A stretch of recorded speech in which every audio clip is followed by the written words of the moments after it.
I'm a reporter for the Daily Chronicle.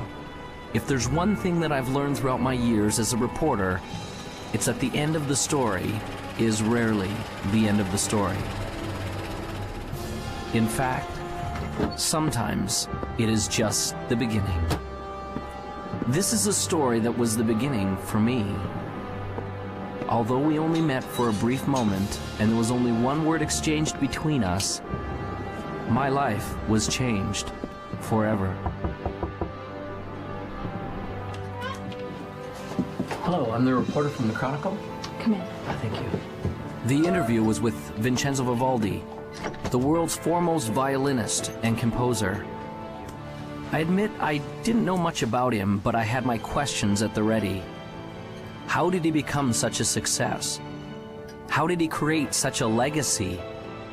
And what inspired him to learn the violin?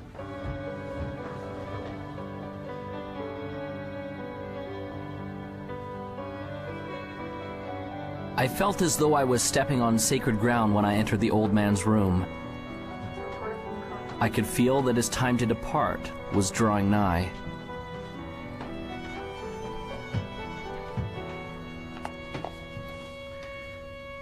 Thank you for seeing me, Mr. Vivaldi. For our readers, what would be the one key factor in achieving all of your great and grand accomplishments?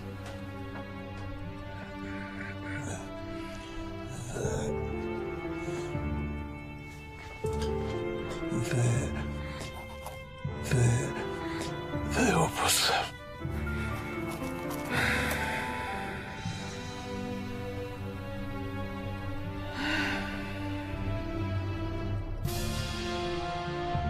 Those were the last words he ever spoke.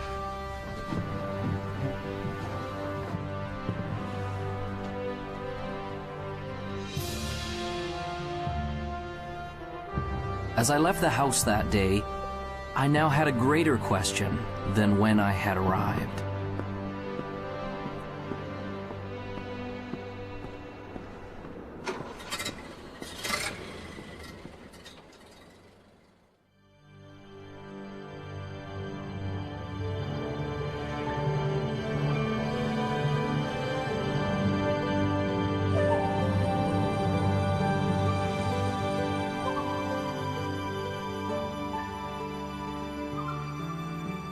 The opus is a composer's greatest work, and the opus is about us becoming the most amazing, magnificent, extraordinary human beings that we were meant to be. You and I are here to do magnificent and magnanimous things. You're here to create, and you're here to contribute, and you're here to connect at a high velocity. Everybody deep inside has a dream and a vision and a calling and an inspiration that they're here to do. Anyone can do this, and it almost sounds cliche. Everybody says, oh, you can be whatever you want to be, you just got to have the dream. And all of that's true. Unfortunately, it has become cliche, and people have stopped listening to it. The best way for you to predict your future is to invent it. It's up to you.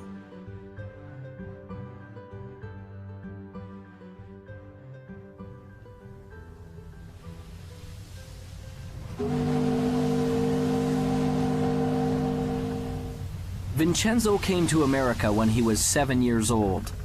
He came from the old country, Europe. When he got on board the boat that would take him to America, he had no idea he was about to encounter two things that would change his life forever. One was a new country. The other was a teacher and a violin.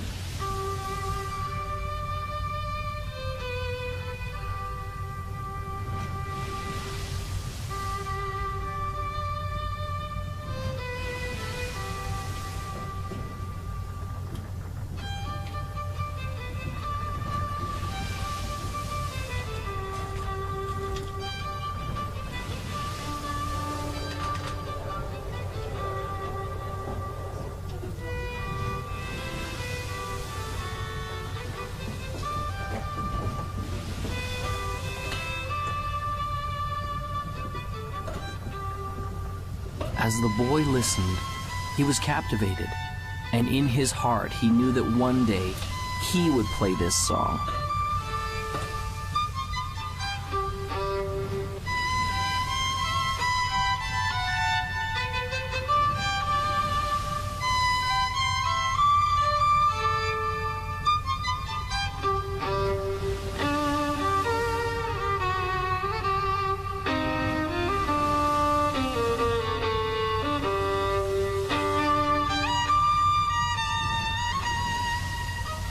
Vincenzo said that he wanted to play like that one day. Do you really believe that? Do you really believe you can? The old man asked. The young boy replied, yes. That is the key to unlocking your opus. The old man smiled and told him that he had just begun on the road to becoming great. He gave Vincenzo a notebook and told him to write down exactly what he wanted and to keep the book with him always. Vincenzo wrote that one day he would become one of the greatest violinists the world had ever known. The old man put his hand on the boy's shoulder. When you get there, don't stop. Remember, your opus isn't what you do. It will be the legacy of what you've become. Vincenzo did not understand. The old master smiled and said, one day you will.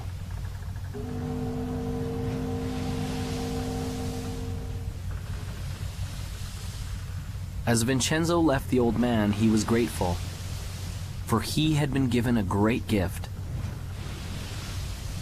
And although he would never know the man's name, the man had changed his life forever.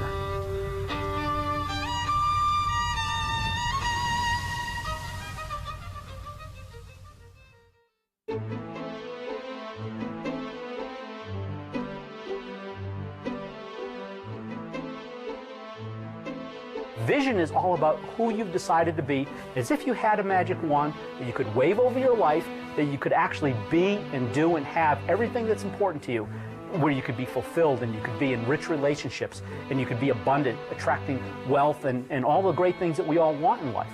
You know, you can start your, if you will, your path at a very early age or start it much later in life. I don't think it really matters when you start. But I think what you should try to be thinking about and looking for is something you just love to do, something that really gives you energy, you've got a passion, and that you feel you can commit yourself to. Some people get into vision and purpose and they make it so huge, or they think it has to be so big that they scare themselves and they almost freeze themselves. They don't come up with anything. Your vitality in life is directly proportionate to the vividness of your vision. And when you have a clear vision, magnetic things occur, and you draw into your life amazing synchronicities. People, places, things, ideas, and events start to synchronize in your life to help you fulfill your vision.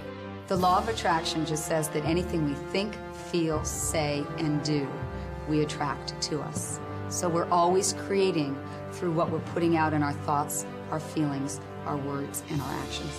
A very common misconception about the law of attraction, people learning it, is that it's all about positive thinking, and it is not. Positive thinking is obviously, probably more beneficial than negative thinking, sustained negative thinking. But positive thinking can mean just that you're thinking about things that would normally make a person happy. But if you're not truly emotionally involved with your thoughts, you're not really having an attractive power. In other words, if you're visualizing a car, you're visualizing a house, or you're visualizing lots of money, or whatever your version of success is, but you don't have any real feeling about it, that is in alignment with that. In other words, if you don't feel positive about those thoughts, you're actually not attracting anything positive. It's the feeling that powers our thoughts. The Institute of Heart Math, which is the most widely recognized research institute on the heart, has shown that our hearts have an energy field around them that's 5,000 times more powerful than our brains. So this is the real power source for people. And when we want something from our head, it can only go so far. But when we power it with the feeling in our heart, the feeling of knowing that I can get it, the feeling of love behind that thought, then we are moved to the inspired action that will bring us what it is we're wanting. Anytime we set goals that are not congruent with our highest values, we're going to tend to not stay focused on them. We're going to keep going back to what's truly important to us. And so it's very crucial to set objectives that are congruent and aligned with the highest values, because when you do, you don't require outside motivation. You're inspired from within. I work with teens every day. I've worked with thousands of teenagers all over the country.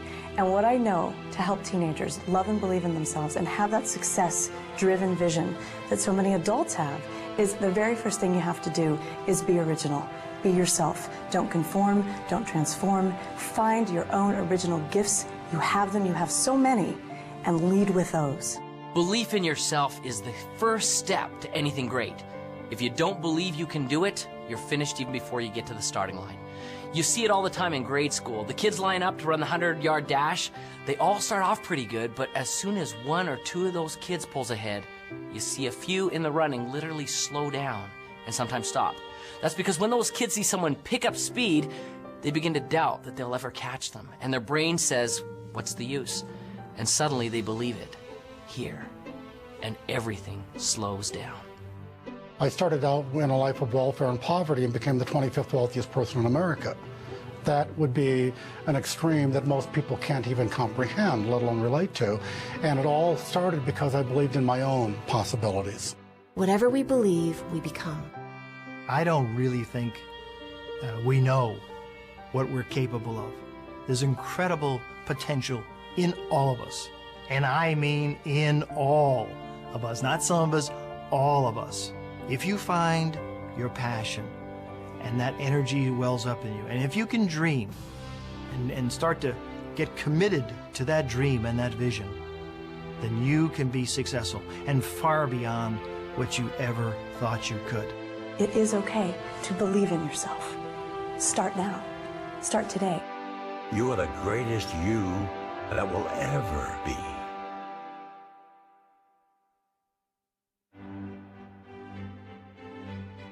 Vincenzo had set a goal. He began to see it powerfully and perfectly. It became real.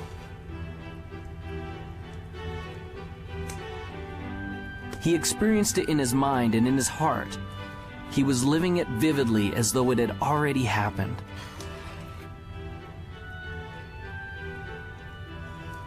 This gave him the momentum to begin.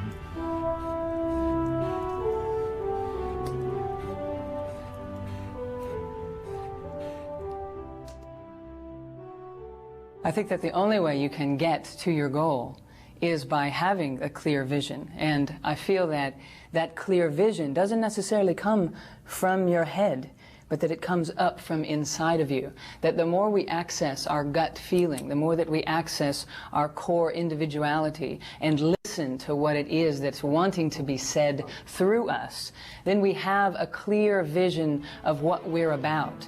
The problem is most people don't really have that clear vision of what success is for them because they've never felt like they were allowed to have that vision for themselves. They always felt like they had to live in to somebody else's idea of what success is. I think one of the steps that people may not do quite properly is that first step of intention. So many times people's intentions are coming out of a feeling of obligation or I should. When I find that people really stop, which is a hard thing to do in our society, to stop, but it's the thing that is most required for us to stop and turn inward. Someone asked me one day, if you could have anything that you wanted, if you could have your dream life, if it could look any way that you wanted it to look, what would it be? And I was stumped, because I was so used to being good at responding to my difficult circumstances that I even honored myself for being able to make the best of a bad situation. So I would constantly have to wait for bad situations to come around in order to identify who I was and to feel my strength to be able to go out there and do something. And so when someone asked me, well, if you could just be on the front side of something like that and just have it be whatever you would want it to be, what would it be? And I couldn't answer the question. I thought, I've got some different kind of work to do. The only way you can get a clear picture of where you're going and to understand what it is that you want out of life, you must silence the restless thoughts that are going through your mind. And you have to ask yourself, what do I want? How do I feel? And where do I want to go? In the 1960s, President Kennedy suggested that NASA was going to put a man on the moon by the end of the decade. And NASA took the plan and they said, okay, what's success look like? Success looks like not man on the moon, but astronauts safely back on Earth. So they said, let's plan from there. So there's a group of scientists who looked forward to success and said, let's work backwards and put the plan in place. Now, the problem most of us have is we don't have a clear vision of what success is. I started thinking about the creative process of living your life as it relates to creating music, because I enjoy creating music and I always have. And it comes back, and I saw the parallel so clearly between how the process is the same. When I sit down to write a piece of music, it's generally born out of some inspiration. You know, I don't work under the rules that you have to write this type of piece of music, it's got to be 30 seconds and it's got to be this beats per minute. You know, I have full, because I do it for fun, you know, I have full creative control, so I work from inspiration, just as we should work from inspiration in our lives. That is what should guide us. That is what it should help us to create our vision, a feeling of inspiration, not someone else's sense of passion or their likes or interests, but our own. I have a philosophy of life, and that is this. Achieving any type of goal in your life is 99% intention, 1% methodology. Is being crystal clear about what you want and the how, the methodology, will show up later. When people talk of clarity, it often gets described as just writing down your goals. The most important element is often left out. That's finding your motivation. If you want to get to your goals quickly, you've got to have clarity on why you want it. What does it mean to you? Why do you need it in your life? And the stronger and more important the why, the more power you will have to pursue that goal.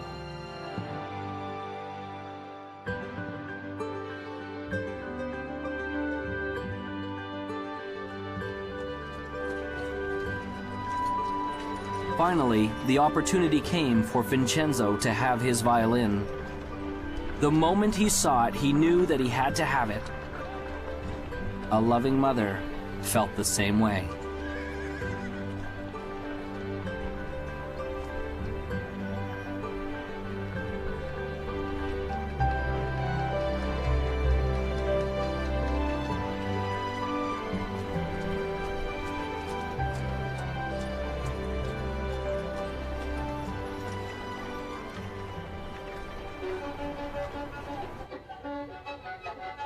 It was not as easy as it looked. But Vincenzo had made a decision and a commitment that he would learn to master this instrument no matter what.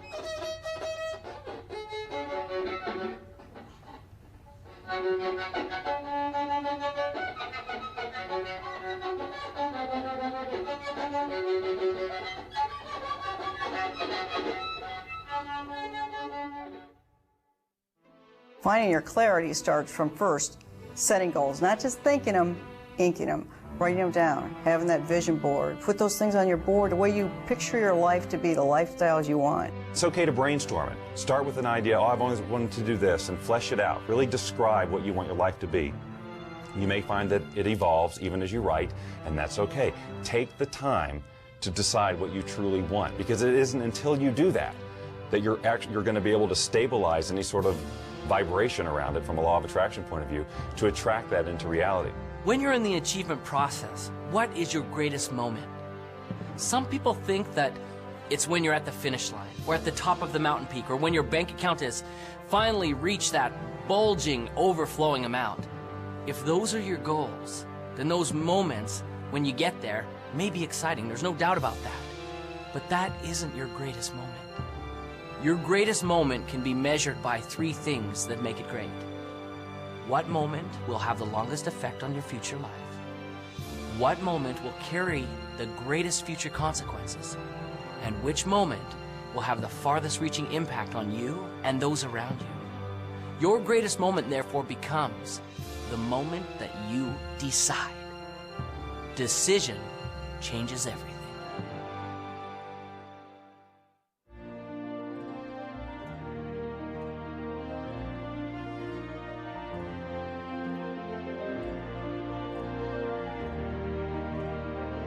As Vincenzo grew from a boy to a man, he never lost sight of the dream.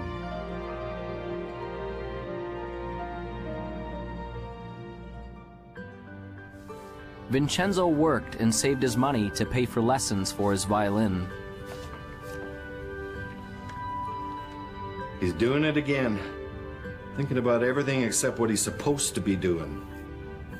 There were those who told him that his dream was impossible, that it could never be achieved. Still believes he's going to be famous. Ladies and gentlemen, the famous, one and only, time-wasting, daydreaming, broom pusher.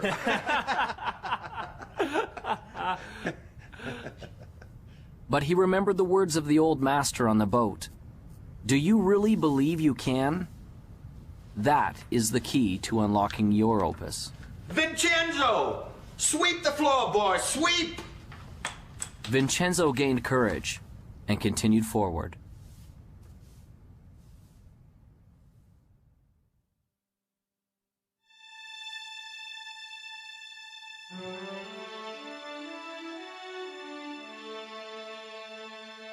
How do I get started? You just get started.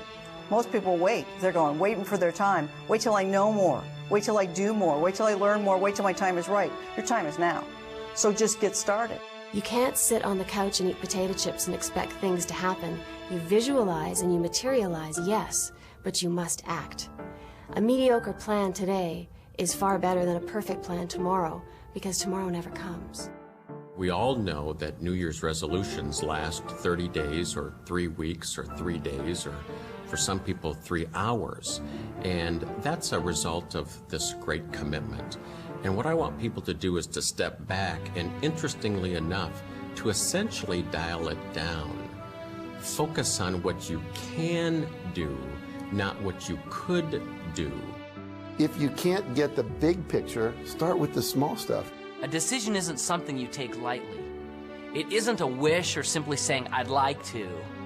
There will be no power in it until you say with clarity, I will do it, and attach that commitment to some action. What will you do to get things started?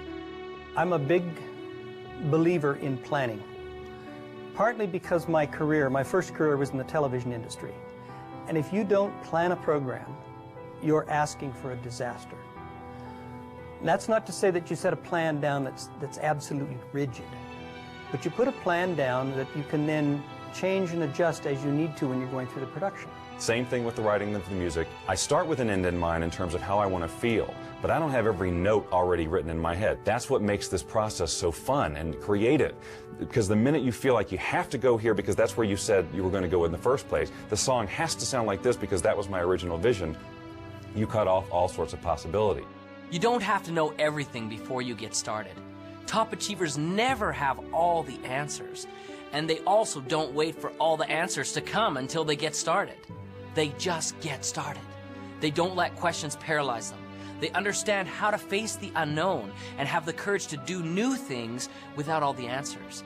They know that the answers will come, and they adjust their course with each step forward that they take.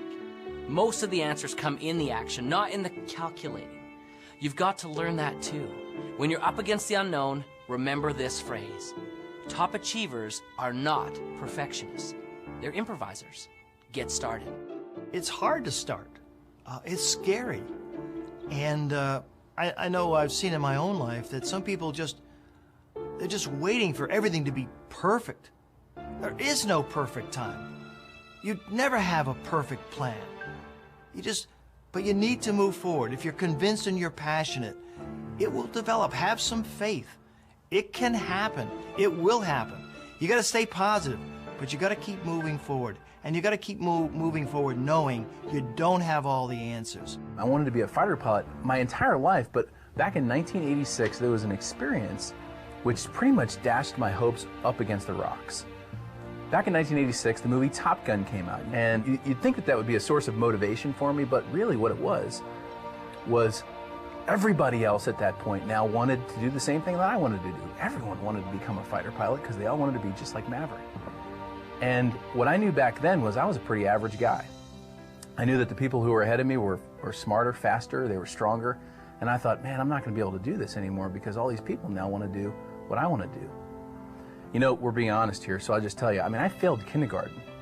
And I don't know if you know what it takes to pass kindergarten, but you basically need to be able to stack blocks and not eat glue, okay? That's pretty much about it. So I failed kindergarten. I know that I'm a pretty average guy, okay? And I look at all these people who are ahead of me, and I'm thinking, man, there's no way I'm going to be able to make it. But, you know, I followed through with my dreams, and I pressed on. And what I realized through that experience was that I may have been in the 5th percentile on the bottom, but the 95% of the people who were above me never took any action. Often people have a great idea, and they get excited about it, and they go, wow, I'm going to go do this. But you know something? They don't do it. They think about it, they get excited about it, maybe for an hour, maybe for a day, maybe even for a week or a month, but it dies. They don't take action. They're really not committed. They're really not passionate for it. It's like a passing idea. And so one of the things to be successful, one of the most important things to be successful is, okay, you've got a dream, you've got a vision, you've got plans, and now you've got to go for it. If you believe in something fully, you take action. I always tell people the last 6 letters of the word attraction spell action, and most people are focusing on this part and they're not doing the doing this. So when you believe that it's going to happen and you're visualizing clearly and you're holding all that energy, what will happen is you'll start attracting to you not necessarily the car, but opportunities, strategies, resources, books, etc. that will come into your life. If you don't take action, you won't get the results. You must take action. It may be very small, it may be very big. It's what I call inspired action because it's something that's coming from within you. You get a little knock at the door that says, attend this seminar, go to this movie, buy this particular book, whatever it happens to be. Your part in this co-creation process is to do it. I was successful really in a lot of ways just because I went and did it. I took action. And so you're sitting here today, you've got a dream, you've got a goal, you've got an aspiration, you might have an invention, $1 million idea. And what's sitting between you and the execution of your dreams can be simply summed up in this: take action, implement. You grab the bull by the horns, you put the throttles up in afterburner, you live your life at the edge of the envelope, and you will be successful.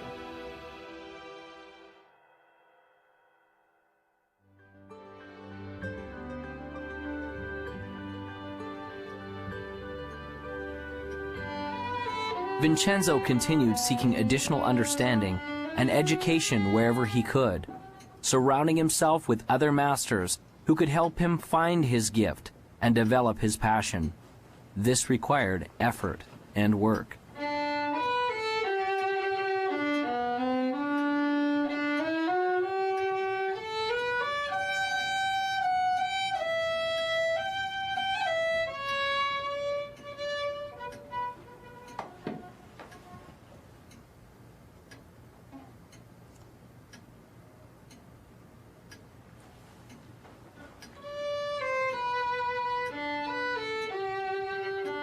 As he practiced and persevered, his skills became more fine-tuned, and the instrument began to sing.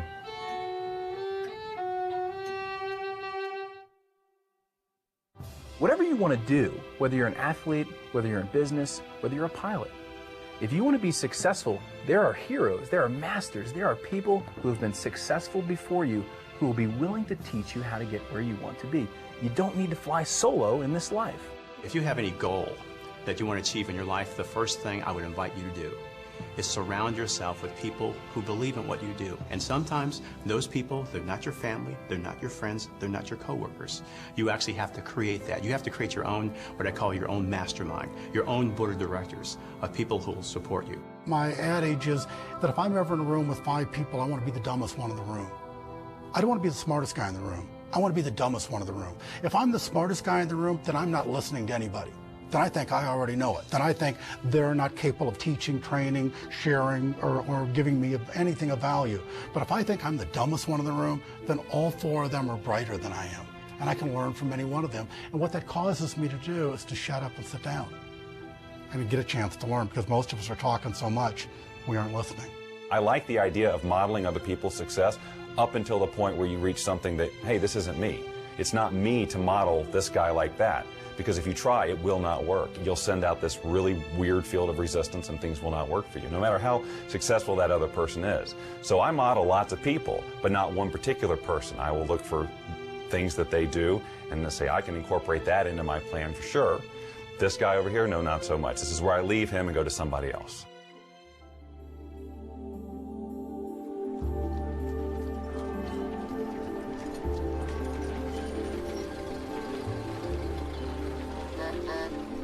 Whenever there is greatness, there is also adversity. When we work, there will be obstacles. Vincenzo's obstacle came when he turned 17. One day, as he was walking to his teacher's to practice his violin, he found that his vision began to blur. Soon, there were great dark spots appearing before his eyes.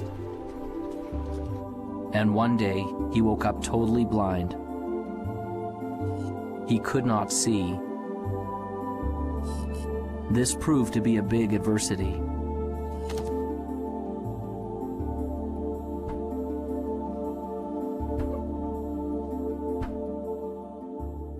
On March 10, 1981, I thought I had the world by the tail. I was Mr. Egotistical. I was self-centered. I was center of the whole universe, and so I thought. I was very successful. I'd gone into the life insurance business, making a lot of money. Had a nice home, had a nice car, had a wife. You know, I was living the American dream, and so I thought. And then I went and bought myself an airplane. The next day I took off in that airplane for a little pleasure trip just to check it out. Then in that day, my whole life changed. I had a power failure. When I was landing, the engine failed. I had some power lines and crashed. I was just entering my senior year, and I wasn't really going out much. We had moved to a new town, and I was feeling a bit awkward in my skin. I went out, and I met someone. I thought, oh, he's the one, and ended up pregnant in my senior year. And if you want to be judged, I was going into a school where there were nuns, and they were convinced, and so was my entire school system, that found out I was pregnant in my senior year, that I was going to go to someplace with the letter H and 3 letters that followed. And it took me a long time to regain my self-esteem. And so my life started out as a pregnant teenage runaway. When I was born, my parents didn't know that I was didn't think that I was gonna be a little person, of course. So that was a big surprise. And they had some difficulty with it, some challenges with it. Then I went off to school, and I had challenges with kids there, teasing me, calling me names, stuff like that. 4 days later, I woke up in the hospital. I was in coma 4 days, and I was in bad shape. My neck was broken at the first and second cervical vertebrae, and my spinal cord was crushed. The nerves that control my diaphragm were destroyed, and I couldn't breathe. My swelling through your flesh was destroyed, and I couldn't eat or drink. My larynx and voice box were crushed. Every muscle in my body was destroyed. I couldn't do anything but blink my eyes. My bowel, blood, and kidneys didn't have function.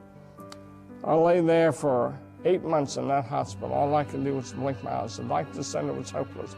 I prayed that I could learn something through this experience, and maybe one day I could help others through it. Well, I gave birth to a little baby girl, and I kept that little baby girl for 5 months. And it was a tough 5 months. It was a tough road to hoe. I worked 3 jobs, and I couldn't really make my ends meet. One day I made a decision to place her for adoption. And when I did that, and the lady came and took her away and drove away with my baby, I thought I was the worst sinner on planet Earth. And it took a long time for me to regain self-esteem and to come to know myself, that I was a valuable person and I was a valuable part of this society. And in 4th grade, a turning point came for me, one of the first ones, when I realized that being a little person wasn't something that, wasn't a costume that I could take off one day, that actually I was going to be a little person for the rest of my life. And my friends were now at least 1.5 to 2 feet taller than me. I wasn't just the short kids in the class. I was now significantly different. 8 months later, I walked out of the hospital on my own 2 feet. The doctor said it was impossible, but I walked out of there. But that wasn't the end of the journey. That was just the beginning, because I had 5 more years of intense occupational physical therapy. So I went to work. And when I went to work, I decided I was going to make something of myself. And maybe one day I'd see that little girl again, and maybe I'd be able to be an example, a living example of something wonderful. One day I was sitting with my teacher for spiritual and personal growth, and he said to me, you know, Peggy, I noticed that you spend a lot of time in this fantasy that one day you're going to wake up like an average-sized person, or as an average-sized person, and all your problems are going to be gone. But that's not really so realistic. And I bet your success level would be much higher if instead you focus on the things that you can change. The things like your attitude, your beliefs, your connection to spirit, all those kinds of things. So that was a turning point for me. And I actually looked at that and I was like, oh my God, I'm believing in this fantasy. And I had to come to terms with the fact that I had to accept that I couldn't change my outer size. But I saw that I could change my inner size. See, it didn't matter what the doctors thought. It didn't matter what the medical profession thought. It didn't matter what other people thought or believed. What really mattered was what I believed. See, a lot of people think, well, I can't do this, I can't do that, because everybody tells them they can't do that. And I tell them it doesn't matter what other people tell them, it matters what they think. Well, last year on Mother's Day, now we're talking 27 years after that day when that lady drove away with that baby, I got a call from guess who? My little daughter, Jackie. And she said on the telephone, could I call you Mom? That was huge. That was huge for me. And I don't care what happened to you in your life. Someone told you you're a sinner and you're so down and out that you think you're nothing and you're a nobody. You're a somebody. You find it within yourself and you get up. Pull yourself up by your bootstraps. You get out there and do good works. Jackie and I have become real good friends today. And I thank God she's a valuable part of this life. You know, I barely finished high school. Today I sat on the Harvard Women's Leadership Board. Were the times I was down, were the times that maybe the vision started to fade a little bit. You know, I'd be dishonest if I said they weren't. Of course there were times. But I didn't stay focused on that very long. See, it's okay to let yourself get down, but it's not okay to stay down. I have gone from the depths of darkness to the height of amazing, amazing joy and even ecstasy. I always say that I used to cry every day out of sadness. Now, I cry most days out of joy.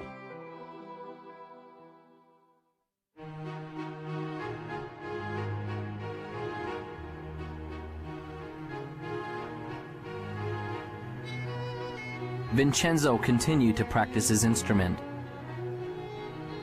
But it was much harder now. The music didn't come as easily. Often the notes didn't sound right. Often the people near him told him he was failing. He began to feel like he was failing.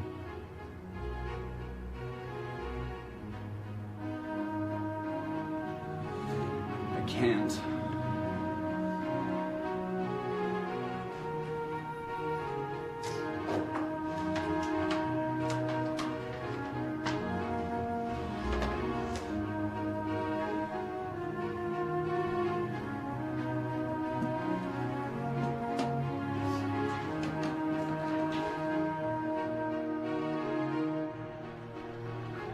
Vincenzo had given up. He felt like he had been robbed of the gift he had been given. His heart ached as he approached the entrance to the merchant's store.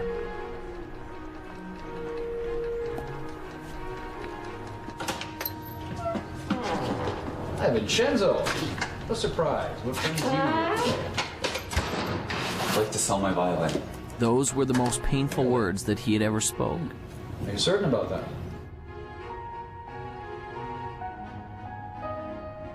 Well, let's have a look, shall we?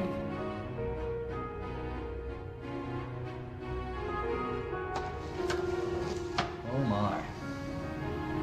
Isn't this the same violin I sold you many years ago? And you want to bring it back to me? Yes, I do. Well, I'm certain you've kept it in fine condition. But I really have to note that it works. So, would you do me a small favor, Vincenzo? What's that? I wonder if you would play a little bit for me, Vincenzo.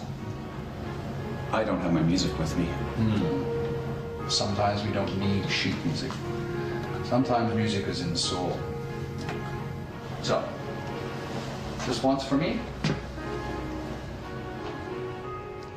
Reluctantly, Vincenzo took the violin and, placing it properly in position under his chin, he began to play.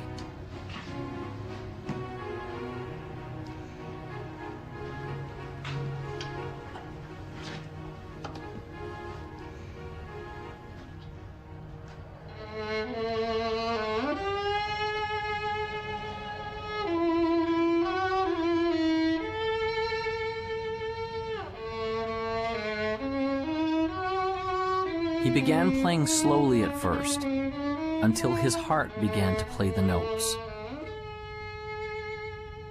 As he did, something magical began to happen. He began to feel the power of the music once again.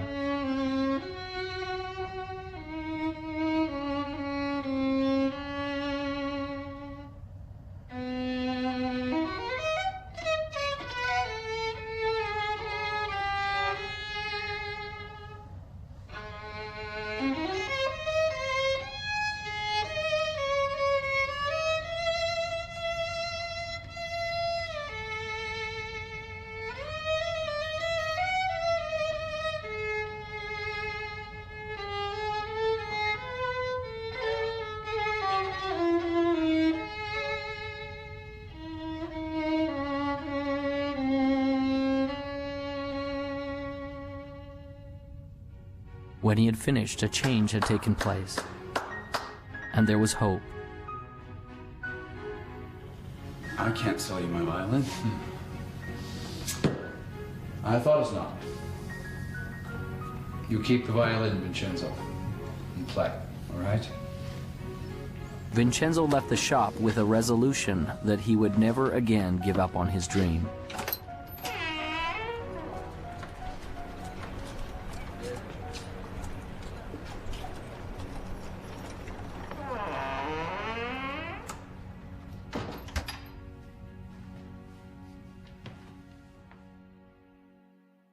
Everybody experiences failure, and if you haven't, it's just because you haven't done anything new.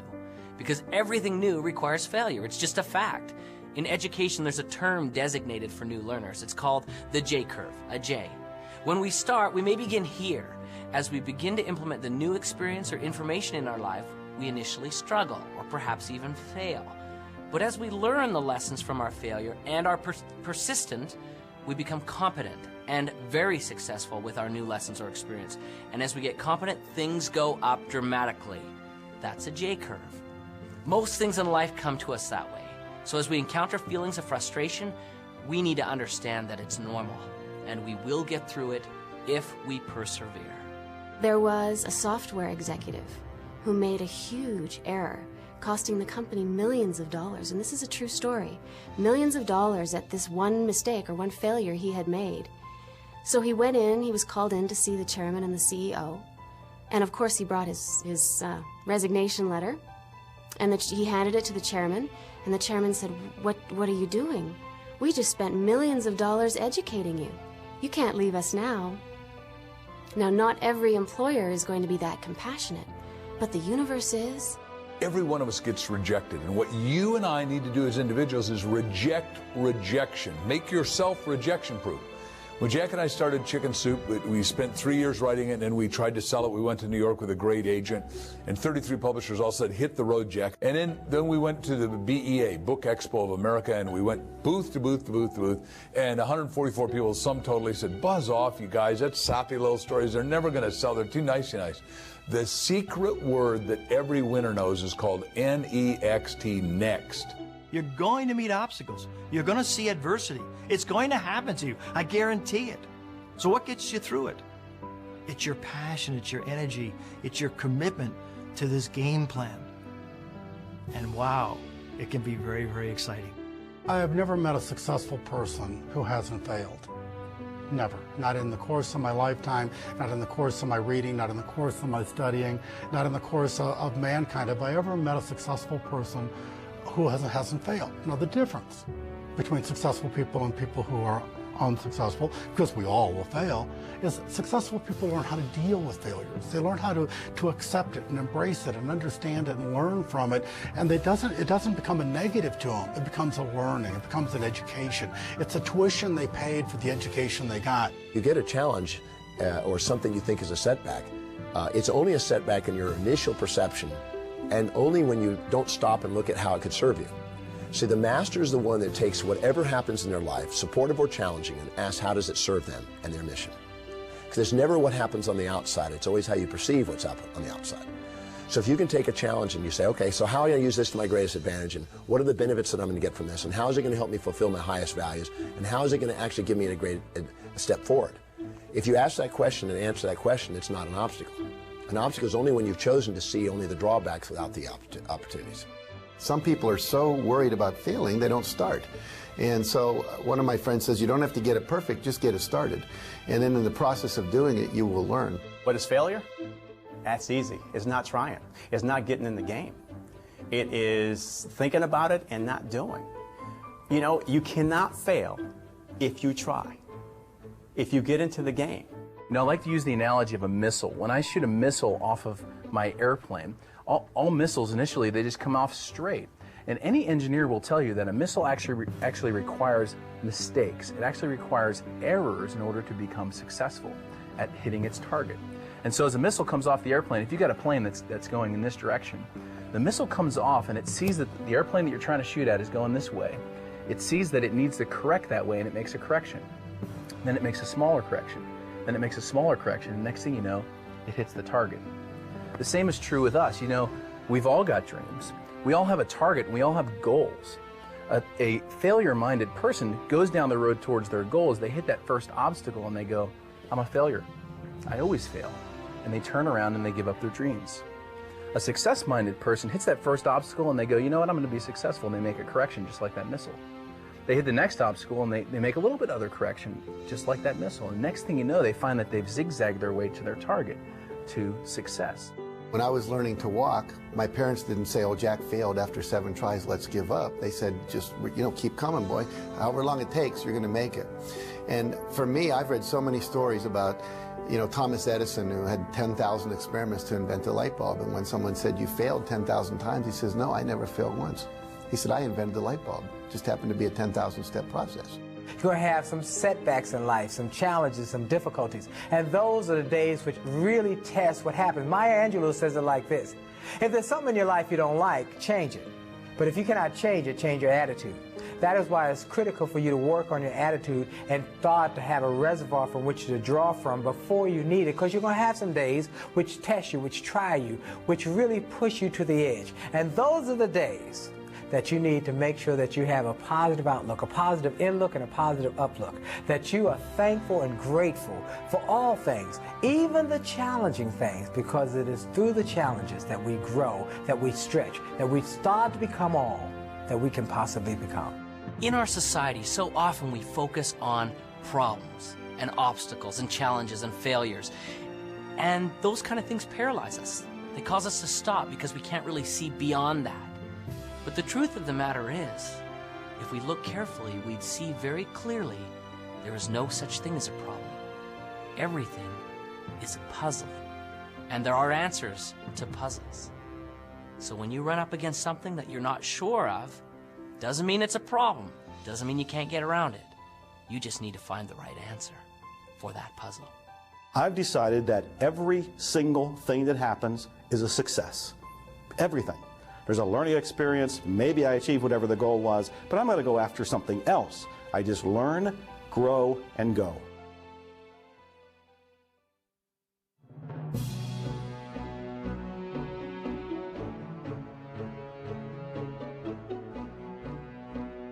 Once you reach a goal, whatever that is, or achieve a vision, and it may have evolved, and it may be very different than when you first set out, you are basking only momentarily in that sense of accomplishment. You can enjoy it. It doesn't have to be a letdown, but what you'll find is that you've naturally expanded who you are, who you can be, and you'll have another vision that's even bigger.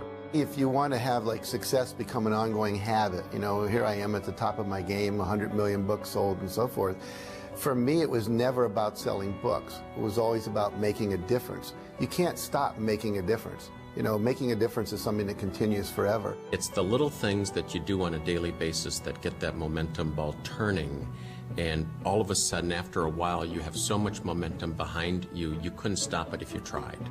You can have addictions that are actually good for you, that are actually taking you forward in life, that are actually keeping you healthy and happy, and success is one of those. When you start tasting success, you want more of it. Aristotle said, excellence is not an act, it's a habit.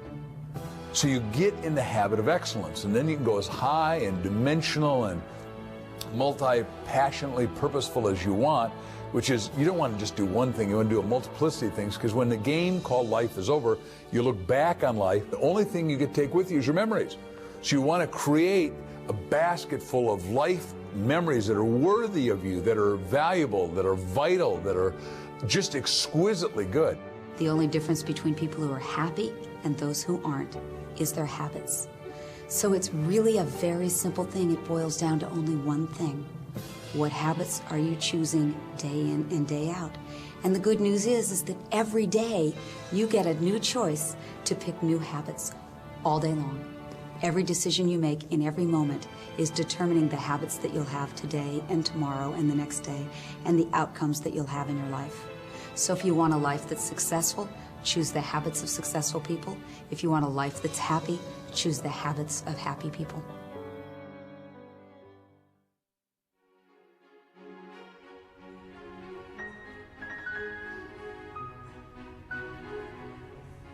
Well, thank you all for coming tonight. It's a pleasure to know you're out there. I'm going to be playing a piece. Slowly, Vincenzo was offered opportunities to perform his music at local venues. Although these locations were not ultimately where Vincenzo wanted to be, he poured his heart into each of these performances. Each of them was a step in the right direction, and he let his passion shine through from the beginning.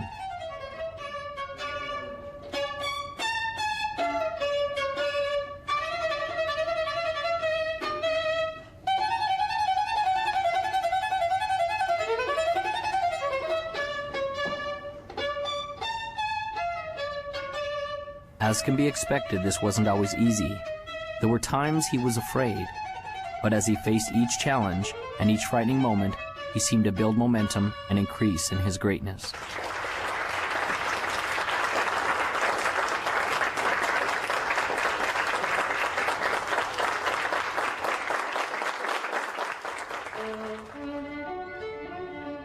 Vincenzo gained a reputation as a passionate musician, and his gift grew.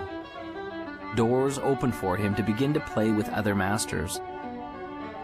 Soon Vincenzo was playing in the most grand concert halls of all. His dream to play was fulfilled. His opus had arrived. But was the journey complete? There was the question the old master had asked him that he still yearned to understand. Your opus isn't just what you do, it will be the legacy of what you have become. Vincenzo thought in his mind often about what this could mean. Was this the legacy of the man he had become? The man who played in the largest concert halls? The man who commanded the respect of the other musicians? The man who composed and wrote the grand symphonies? The man who people adored and loved as the master violinist? Vincenzo still didn't understand.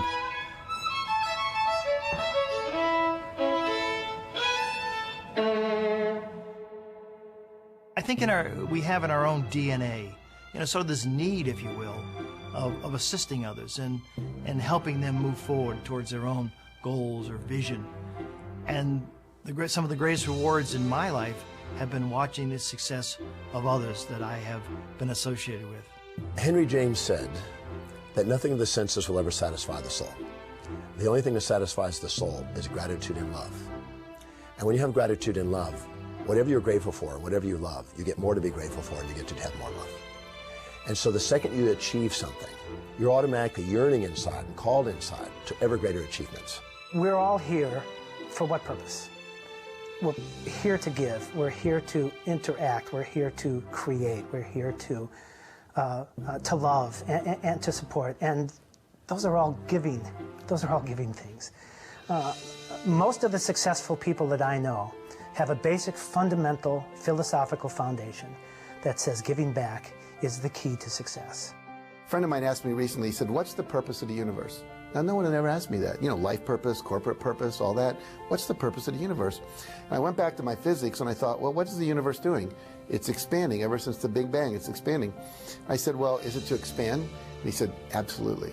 And he said, anything you do that helps people, corporations, countries expand, you're in alignment with the universe. And when you're in alignment with the universe, the universe will support you. It'll give you the resources you need. Anytime you cause contraction, you cause conflict, then you're against what the universe is about. When we feel expanded, it's the universe's message of saying we're on course. When we feel contracted, it's the universe's message saying that we're off course. So as we're moving along, we always move towards that which is making us feel expanded. Service, there is no higher purpose. It's all about giving back. When you focus on giving, you receive, and that's how the law of attraction works. Ultimately, what we contribute is a reflection of who we are inside. And the more we contribute back to the world around us, makes us more inside. Think of your happiest moments. Got it? I'm confident that it will have very little to do with accumulating wealth, and it certainly wasn't a moment where you were alone in your room watching TV. I'd be willing to bet that it was a moment where you did something for someone that they could not do for themselves, or when you helped someone realize a dream, or you shared a little of you, the real you. And in the end, isn't that what life is all about? It's never about what you had. It's about what you did and the difference you made while you were here.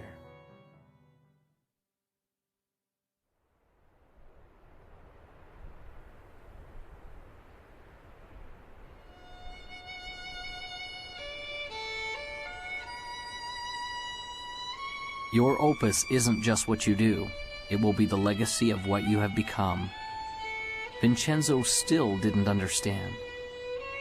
Then the lesson came as he was playing his violin in the park alone.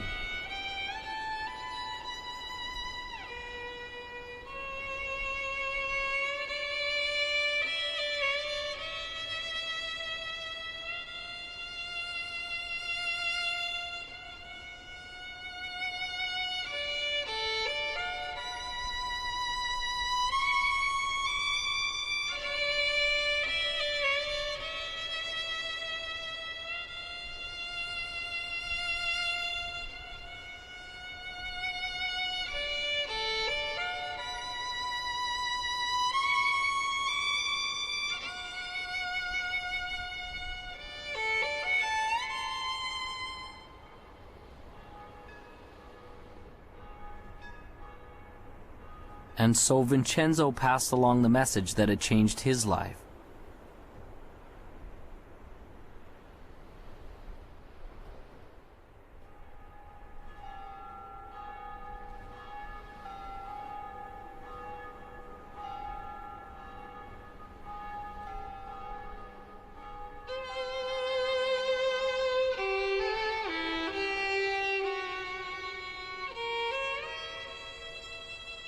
As the boy walked away in the snow, Vincenzo finally understood.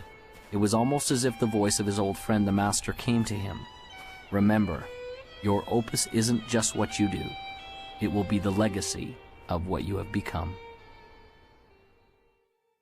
Imagine, if you would, a hot summer day in the year 1944. Campus, Morehouse College. Dr. Benjamin Mays, the president of the college, sits at his desk. There's a knock at the door. He says, "Come in." He sees the door swing open, and a man and a teenager are in the doorway. He runs to grab the hand of the man, Martin Luther King Sr., Daddy King. Daddy King steps in and says, "Dr. Mays, I'm not going to take a lot of your time. I just came to introduce you to my son, Marty." We call him ML. His real name is Martin Luther King Jr. He's 15. He's going to college here in the fall. Very bright boy. But he's missing something, and I need a big favor. No, I don't need tuition that's bigger than that. No, I don't need room and board that's more critical than that. I came to ask you, would you teach my son how to dream? Please teach my boy how to dream. And Dr. Mays gave young Marty a piece and said, young man, read this piece every day and it'll change your life. And he read it and it changed his life. And I got hold of it and I started reading it and it changed my life. It's so profound yet so simple. It simply reads, it must be borne in mind that the tragedy of life does not lie in not reaching your goals. No, no, no. The tragedy lies in not having a goal to reach for. It is not a calamity to die with your dreams unfulfilled, but it is a calamity not to dream. It is not a disaster to be unable to capture your ideals, but it is a disaster to have no ideals to capture. It is not a disgrace not to reach the stars, but it is a disgrace to have no stars to reach for. Not failure, but low aim is sin. You've got to dream big dreams, impossible dreams, dreams that will make a difference, leave a legacy, and a dream that will be your opus, your reason for coming to this planet. I truly believe that all of us are very special. We all have some unique, different, wonderful qualities. We shouldn't compare ourselves to others and say, well, they're so much better. We need to find our own special gifts. And as you find those gifts and you become passionate about those gifts, you move towards those gifts and take action. So if you've been watching the Opus, the time is now to take action. No more praying, no more wishing, no more hoping that great things will happen to you. Move forward, take action, become successful. We are all creating our own Opus. We will all leave that legacy. You come to the end of your life knowing that you have lived from the inspiration of your heart and that you've lived a life of love and of joy and of happiness. Because I tell you, you can achieve success in life, and that doesn't guarantee happiness. We have to come from love and from that inspiration of why am I here, and you'll be happy and you'll be successful. You know in your heart that you want to do something. It might be open a business, it might be open a service, it might be write a book, it might be do any number of things. It's unique to you, but you haven't done it yet. You now have the beginning of some motivation. Your heart is pumping a little faster. The sweat is on your brow because you are excited about this. I want you to take action. I want you to go out there and do something. I want you to dare something worthy. I want to be able to say at the end of my life, did I do everything I could with everything I was given? I want to be able to say absolutely. So it's never done.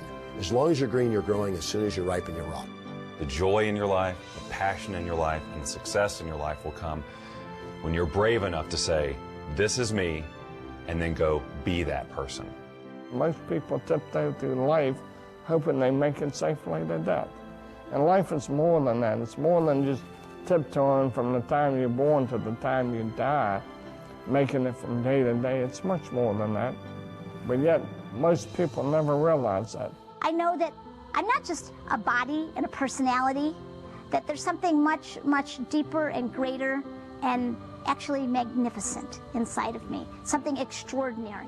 And the more that I live from that place, the more that I'm able to see inside of other people that they're extraordinary, that they're awesome, that they're amazing. And the more and more I live from that place, the more I see that each moment of my life is amazing and magnificent. That is the gift that's come out of my challenge. That is my opus. Now you have the tools. You have a vision. You believe you can do it. You're clear and you know why you want it. You have a first action to get started with. You know where to go for help, and you know failure can't stop you, only slow you. You are the composer of your life, and your greatest moment is before you. It is decision. What will you decide to do now? What will your opus be?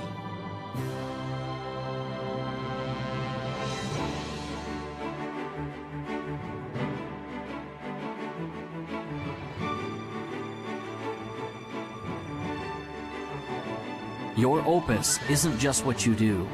It will be the legacy of what you've become. One of God's greatest requirements with lasting success is to teach the man who possesses it. to teach him about himself, and to allow him to contribute what he has been blessed with back to the world. Vincenzo's music was a great gift to all who heard it. But the true gift was in the legacy that he created in another. This was truly his opus.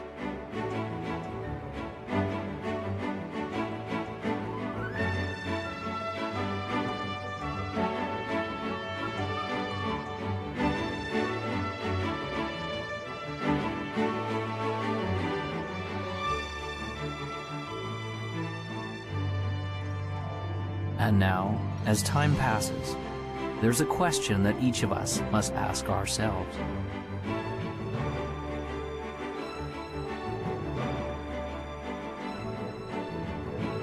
What will your opus be?